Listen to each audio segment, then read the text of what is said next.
Hey guys, be sure to like me on Facebook and follow me on Instagram for extra content you won't see here. Click the links in the description below. Hey, what's up guys? eRivera94 back again with another action figure review. This time we are looking at the Hasbro Marvel Legends Iron Man 3 10th Anniversary First 10 Years 3-pack of Pepper Potts, Iron Man, and the Mandarin. Alright, so continuing on with our little diorama picture on the side of the box, we have the Mark 42, I believe this is, from, of course, Iron Man 3. So you gotta look at the armors down below too. And on the other side, we have the year that the movie released in 2013, Iron Man 3, and then we have a little read-up. And you can go ahead and pause the video to read it. And on the back, we have 3 read-ups along with the poster of the movie right there. Alright, and there we have them out the box, and this is the Toys R Us exclusive, or what was the Toys R Us exclusive for the US, and now it is for Canada only. But don't worry, this is actually going to get released as an Amazon exclusive now for the US, since Toys R Us, of course, is gone. At least Amazon picked it up, and we are still able to get our hands on this 3-pack. Alright, and ladies first, so we got Pepper Potts, the first Pepper Potts figure for Marvel Legends, I believe, ever. So we finally got one, and this is, of course, the movie version of Pepper Potts. And this is, of course, Pepper Potts at the end of the movie when we're fighting Aldrich Killian, and she is already infected with Extremis. And she, of course, has the super abilities that Extremis gives you, and this is why she looks the way she looks, because this is how she was dressed. She does come with some accessories. The only figure in this 3-pack with accessories, so that is already a gripe of mine. I noticed there is no accessories for the other 2 figures, and that's just a shame.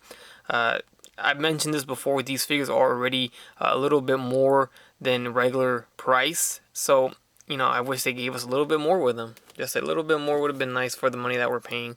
But here is her separate arm. And if you recall, she did have this Iron Man arm at the end when she shoots Aldrich Killian. So this is cool that they included this. I do like that detail right there with where the armor meets the arm. So that's nice. And the paint overall is good. It's got a nice metallic shine to it, and the only thing I've noticed is that the wrist is not articulated. It's molded like that. You're not going to be able to remove it at all. There's the little peg hole for the blast effect, which we've seen this before. This is the yellow Iron Man effect, and there you have it. Alright, here's your close look at Pepper Potts, and I gotta say the likeness is there.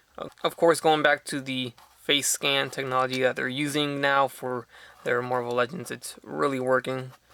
That's a pretty good likeness right there. There's the rest of the body. I do like the paint on the hair. Good paint. And the rest is just black pants and a black, I guess, bra, if you want to say, or a sports bra. Seems like she's wearing there. And she is barefooted, so there's her toes.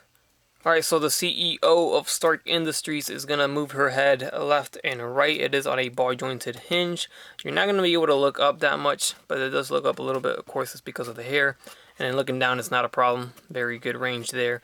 The arm is going to go forward and back, in and out. I think this one's the one that pops out. Yep, so that one pops out, but you can still get it out. There is no bicep swivel. We do have a single jointed elbow, of course. There's a swivel at that elbow. Swivel at the wrist with a hinge. Then we do get a diaphragm joint underneath the breast area, and then it goes around as so. So good range. Then the legs are on a T-joint. They're going to go forward. They're going to go back, in and out, and she can almost do a split. So good range of motion. There is a thigh swivel, double jointed knees. Then we do get a ankle hinge and an ankle pivot, and that is it. There's no swivel. And this is how she looks with the Iron Man arm attached right there. So that looks pretty cool. Let's see how it articulates. So it's got a bicep swivel. So you're going to want to turn it. Of course, like I did mention, there's no articulation on the wrist. So you have no other option but to turn the bicep like this if you want her to blast. Now my only concern is, it's trying to attach the effect, is this. You can't move the wrist, so the effect's going to be looking down. I'm going to try to angle it. So I angled it, it's like halfway in, and it still looks awkward. It shouldn't be shooting downwards like that, or the arm shouldn't be so high up to shoot straight. So, I don't know, I wish they did that better, or I wish they would have just gave us an articulated wrist. That's kind of disappointing. I was actually really liking this idea of having this arm. So I guess it only looks decent when it goes down like this. As for the elbows here, there's some more articulation. We get a double jointed elbow on this arm for her, and that's it. Alright, and there she is next to Tony Stark. And yes, this is the comic version. I know what you're thinking. Where's the movie version? I actually let somebody borrow that, so I don't have it in hand, unfortunately, in the time that this review is being recorded. So I apologize. But he is using the same body here. It's just the face that's different. So you can kind of get an idea of the height or size there. And then here is the Civil War unmasked Tony Stark. There she goes. So of course he's going to stand taller right here because of the armor. And then just to compare her next to some other Iron Man, there's the Infinity War version of Iron Man. I'm just throwing a random comic version. Alright, and this is the SH Figure Arts Tony Stark. I do get people requesting me to compare him next to SH Figure Arts, although you guys already know they don't scale with each other. They never will, but yeah, people still want to see it. So here is a Tony Stark next to Pepper. This is, of course, the Iron Man 3 version of Tony with the Mark 42, I believe it is. Alright, so let's take a look at the Iron Man here. This is actually Iron Man Mark 22. Probably got like 5 seconds of screen time that I can think of because I don't remember seeing him at all in the movie. I'm going to have to rewatch it. Of course, I haven't seen it in a while. But this is actually a thing. This is not a made-up suit. This is actually a mark that Iron Man or Tony Stark made with the flames and everything. So aside from Mark 22, it's also named Hot Rod, since of course he does have the Hot Rod red and the flames on the legs there. And it looks like this is going off of the War Machine body, and you can tell it's the same body mold. It's even got the peg holes on the back where the War Machine cannon would be right there. So this is the War Machine / Iron Patriot suit. So there is no accessories with Hot Rod, so we're just going to go right into the close-up look of the figure. And it looks like it's just a War Machine figure from here, but once you go down, you see the red. So I think that's a good transition from black to red that they did there. Looks pretty decent, not bad at all. Same goes for the thigh area, and the flames are painted on pretty clean. This is definitely going to be the one in the 3-pack that, you know, people probably don't really care for. I'm not too excited for the armor, but I guess if you are building a Hall of Armor for Iron Man, then this is one you're going to want to get to complete all the armors in your collection. Alright, so this head's going to go left and right. We're going to move up as so and down. Got the arms going forward and back. We have a hinge on the shoulder pieces so it can help you move the articulation, and there's some good range on the arms going out. They do go down, straight down. There's a bicep swivel, double jointed elbows, a swivel at the wrist with a hinge at the wrist. We have a diaphragm joint for the torso. It moves left and right, goes back. Good range there, look at that. And then down about this much. So the legs are going to go forward, not too much. It looks like the thigh piece kind of hinders that a little bit. We're going to go in and out, a good range there. And there is a thigh swivel, double jointed knees. And we'll get a hinge at the ankle, but the ankles really don't move that much. Although they're there, you can swivel it left and right and move it forward and back. It really is non-existent. I mean, it's really nothing there. And there is no ankle pivot. Alright, and there's your comparison next to the Iron Patriot, which is utilizing the same body mold. This is where this figure comes from. So you can see same sculpt, and the paint is what's changed here. Of course, there's no accessories, as you know, the shoulder cannon, and that's it. This is what you get. There's no alternate hands. They at least could have done that. Maybe some effects, like they always pack in some of the same effects. And you can see he does have an open hand in the Iron Patriot. So they could have definitely done that, but yeah, overall it's the same front and back. And there's a bit of a quick closer look at them next to each other. A few more comparisons. There's the new Winter Soldier. I just reviewed it from the Infinity War 2-pack with Falcon, and then this is the Infinity War version of Iron Man, of course. Right, and for me, this is the main attraction of this 3-pack. Here we have the Mandarin, and he's ready for another battle. So this figure has definitely been a long time coming. This was shown many years ago. I can't even remember when, which convention, what year, but it's been long overdue. I'm sure it was around the time that the movie was coming out, so probably I'm going to say 2013.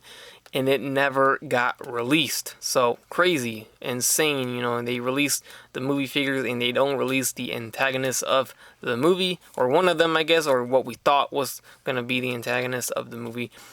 So this is Mandarin, also known as Trevor, as we found out later on in the movie. Of course, if you have not seen the movie by now, I don't know where you've been living under a rock or something like that, but spoiler alert, I guess. That being said, this figure looks great. Definitely the best figure in the 3-pack. They did an amazing job. The scan on the face looks almost near perfect. That looks amazing to me. That looks great. The sculpt, the paint, everything looks amazing on this figure. I love it. It looks really well done. And here's your close look at the figure, and you can see the face sculpt just came out fantastic. I love that. The hair came out great. Got a little hair tie on the back there. Got the hoodie drooping down on the back. Of course, it's molded. Cannot remove the. I'm sure. Well, actually, I'm sure you can remove it, but you don't want to because you know it's gonna look ugly. Could have done things. It could have given him maybe a can of soda, something like that. Because when he turns out to be Trevor, he was drinking soda, I believe, or a beer. I think it was beer. I'm not sure. A can of something would have been cool. Just something a little fun. Even an alternate head with the glasses. These glasses. So his head is gonna swivel left and right. We have the head going up about this much. It is on a ball jointed hinge, so it can look up a lot. The beard will stay out, and the beard is sculpted nice and painted nice too, by the way. Going down, it's not going to happen because of the beard, so that is a downfall there. The arms are going to go forward and back. They're going to go in and out, so good range on both arms. There is not a bicep swivel. That's interesting. So no bicep swivel on this guy, and there's only a single jointed elbow. There is a 90-degree bend on it, so there is that. But it does swivel at the elbow, and then we get a wrist swivel with a hinge, although it's a little bit hindered because of the design of his robe, and also might have skipped it out, but you can see some good paint work on the cuffs of the robe there. It looks good, and the gold is painted nicely, and we do get the rings on his fingers right there, and in his other hand as well. Now, he does not have torso articulation, so that's a negative. He only has a waist swivel right there, so no diaphragm and no ab crunch or nothing of that matter. The legs are going to go forward on a T-joint and back. Going to go in and out. We have a thigh swivel. We have a double jointed knee, and then we do get ankles. There is no boot, no boot cut. We do get ankles that hinge forward and back, and they do pivot.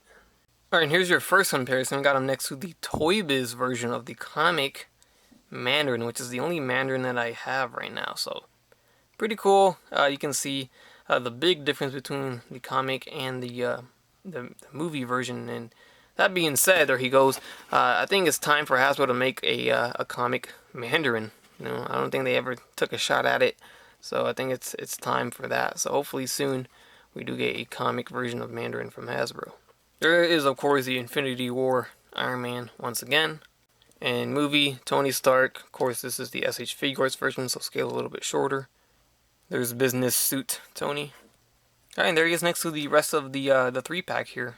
Alright guys, and that's going to do it for my review of the Hasbro Marvel Legends 6-inch 10th Anniversary Iron Man 3 3-pack, including Pepper Potts, Iron Man Mark 22, and the Mandarin / Trevor, of course. Hope you guys enjoyed this review. So far, I am loving the 10th Anniversary series. I am all for it. I'm happy that Hasbro went ahead and released these, and I hope they keep going. Now, SDCC is going on, and I haven't seen any new reveals about this line. As of now, I know they still have a panel to do, so maybe they'll hint at some more. Hopefully somebody asked the question if this line will continue and we'll get other characters, because there's plenty of other characters to come. So yeah, this 3-pack's good. I do like it. Definitely Mandarin and Pepper Potts are the hits of this, and if you're a big Iron Man fan and you're creating a Hall of Armor, then Mark 22 is a good addition, but it's not going to be for everyone. So more accessories would have made this pack better. Maybe a hoodie for Mandarin, maybe alternate hands to have him look like he's putting on a hoodie, or glasses like I mentioned before. Just small things like that would have been cool. And I'm hoping that we do get a business suit Pepper Potts, you know, the Pepper that we see with Tony all the time, or casual clothes, maybe the one from Infinity War, would have been cool when they were running outside, something like that. And I think we need a civilian close Don Cheeto Brody figure. You know, there's a lot of things that in my mind that they could make, so this line could really survive for a while. But anyways, that does it. No more rambling on. Hope you guys enjoyed this review. Go ahead and leave a like if you did. Leave a comment. Subscribe if you have not done so already, guys. Stay tuned for more. And as always, I'll catch you on the next one. Bye.